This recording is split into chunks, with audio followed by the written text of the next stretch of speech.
I passed out trying to watch the Batman movie. The first time I watched it, I thought it was boring. Where's my action? Where's Christian Bale, my beloved? Shit, give me Batflick before this. Yes, I was a meathead. I don't know what I was on back then, but it kept me away from the Batman forever.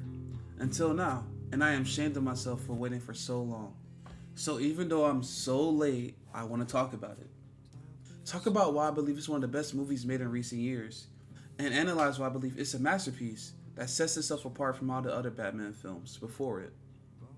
There are so many things I can say about it and just be all over the place, but I'm going to tell you one scene and deeply analyze why this scene alone is my favorite scene in the entire film. And that scene is the one where Catwoman goes to Falcone for revenge and he is finally arrested. This scene holds every central character and their personal mission. It's so good because we see each of their interests in one scene colliding. So let's break it down. In the scene where Selina challenges Falcone, she does it for her mother and her friend that died by his hands. She believes her only option in justice is by vengeance, to kill him, which she believes is the message of Batman. Later, Falcone gets up on her and tries to strangle Selina, regardless of it being his flesh and blood. At first he wanted to reason with her, but after the threat to his life, his morals toward her changed, believing the right thing to do is to kill her. Falcone is confronted by Jim Gordon and the police, where he says how everyone works for him and he's not going to be arrested. Until he is shot by the Riddler, who later lets himself be arrested because he believes he finally got revenge on the corrupt system that affected his life. He smiles at Batman, believing they are partners to take out this corrupt system. But at this moment, Batman does not realize that. He only sees that the Riddler has taken the absolute version of revenge, which is murder. Something Batman would never do. This scene holds every central character and their personal mission. It's so good because we see each of their interests in one scene colliding. This scene begins the turning point of Batman's worldview and how the impact of these three characters changes his opinion by the end of the film. The way I would break this down is by using the four-corner opposition, a concept made by John Truby. The four-corner opposition is a way to make a story more advanced and detailed in its message. It has the benefit of representing a complete narrative in a story, with each of the four characters representing one of the basic pillars of the narrative. It takes two viewpoints, with the characters representing different versions of that viewpoint, and how those versions collide with our protagonist. We see the story in the lens of Batman, who introduced our first viewpoint, revenge. Batman is on a mission of vengeance. Hidden in the chaos is the element, waiting to strike like snakes. But I'm there too, watching. Fear is a tool. They think I'm hiding in the shadows. Batman sees himself as an animal hunting the bad people, using focused violence and fear as a tool. He sees Gotham as a cesspool of evil with very little light within it, and he believes the only way to purge that darkness is with vengeance. But to Batman, it's much deeper because he isn't just vengeance. In his own words, I'm vengeance. Batman is vengeance. It's his way to purge the evil and the infestation of crime in Gotham, so the flicker of lights can be safe. But in the ending of that scene, one of those flicker of lights he is fighting for is frightened by him, which leads to his next quote.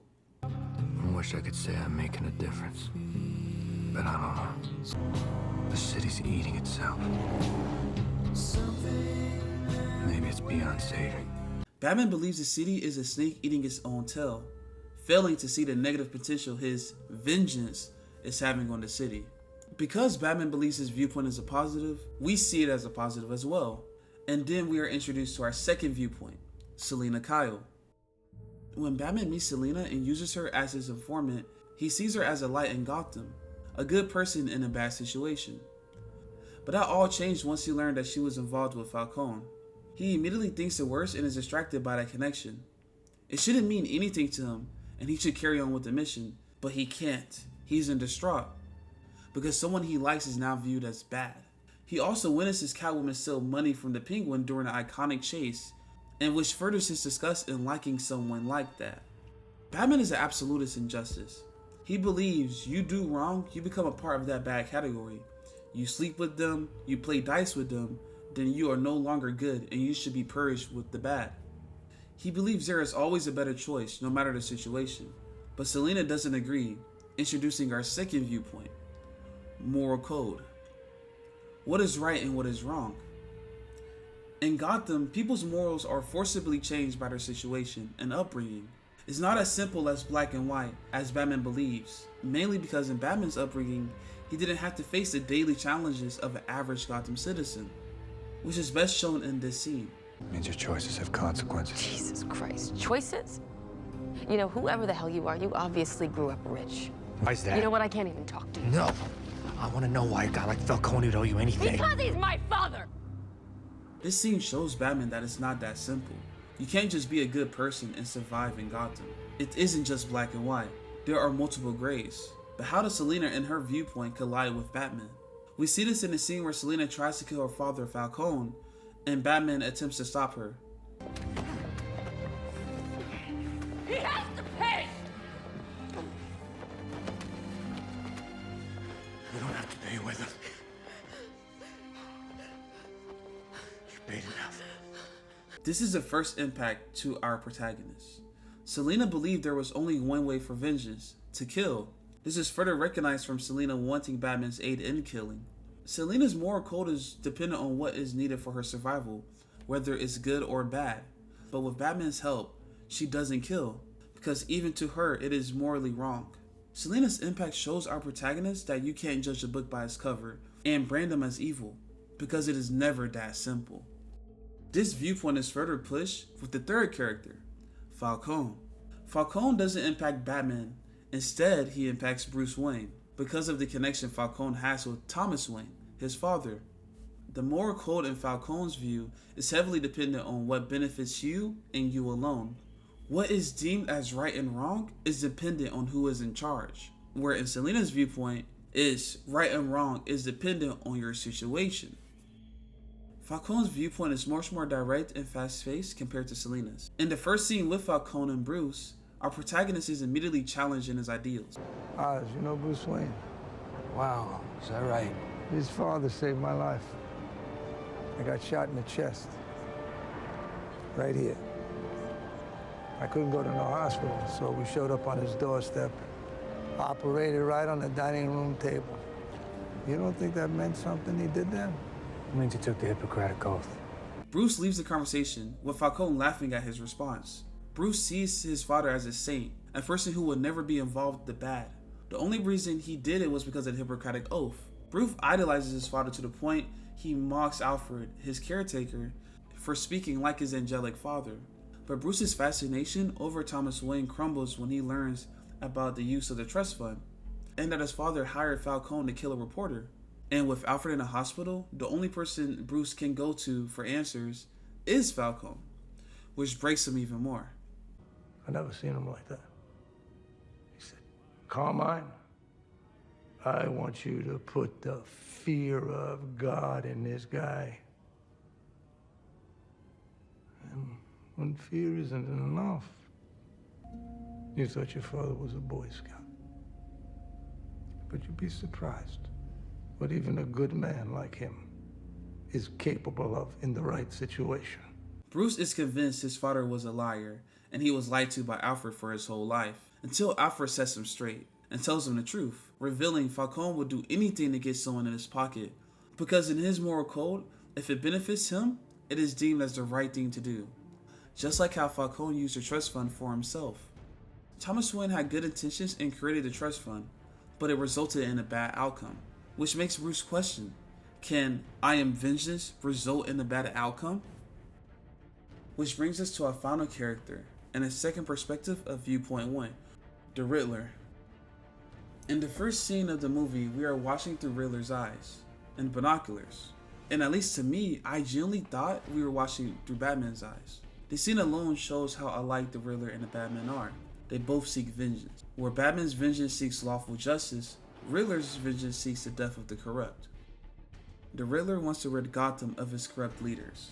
like Falcone, the mayor, and the rich.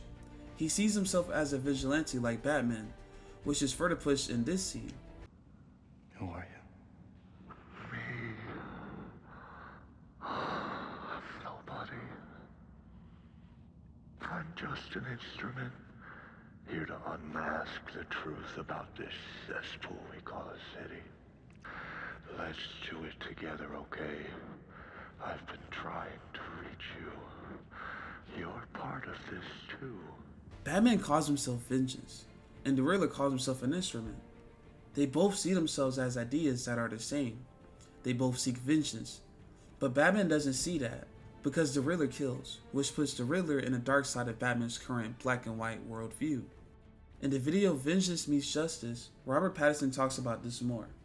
I think it's more similar than Bruce would like to really admit. I think that's why it's extremely troubling for him by the end of it, because the only difference in a lot of ways is that the Riddler follows through and his justice is fatal.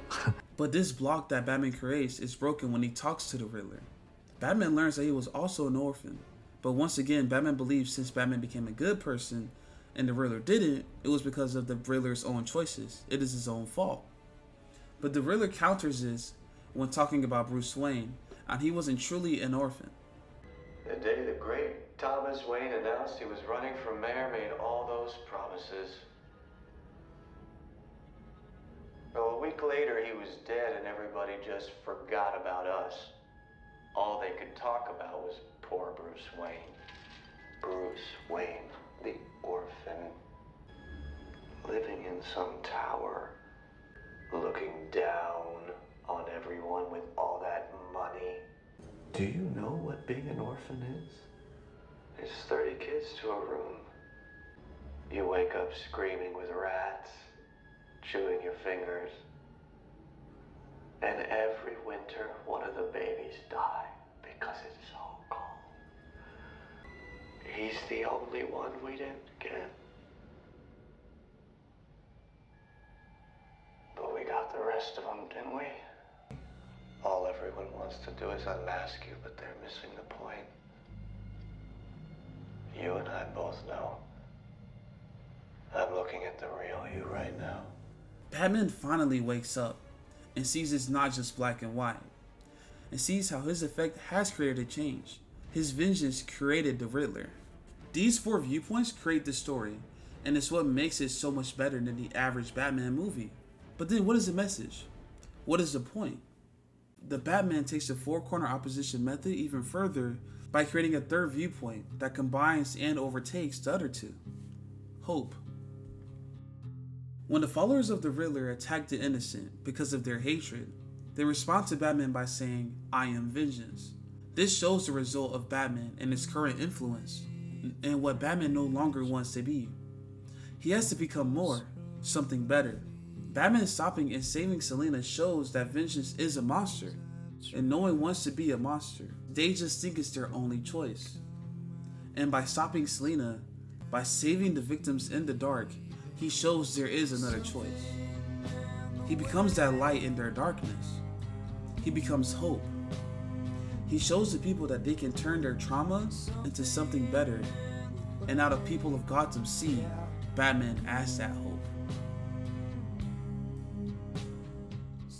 I watched the Batman because Superman made me feel alive. I got the feeling I had when I was young watching DC Cartoon Network shows. The feeling I would get when Robin and Superboy fought Superman and Batman. When the Flash beat the crap out of Lex Luthor. When the Teen Titans went to Tokyo. When Blue Beetle and Black Beetle fought for the first time. Even when I would read the Blackest Night series in the library in high school. I hadn't felt this into DC in so long, and those feelings are starting to come back. Especially with all the new projects DC has been releasing. I want others to feel how I felt, which is why I'm creating my own project called Robin's Resurgence. A short story about Tim Drake struggling to decide, is it worth being a superhero after all the trauma he has been through, all while trying to rescue kidnapped children from a well-known enemy of Batman. The story is a detective action-filled comic that will be releasing later this year. If you want to stay updated, follow my socials for cover promos and short previews. I hope you guys enjoyed the video. Now, I gotta get back to work.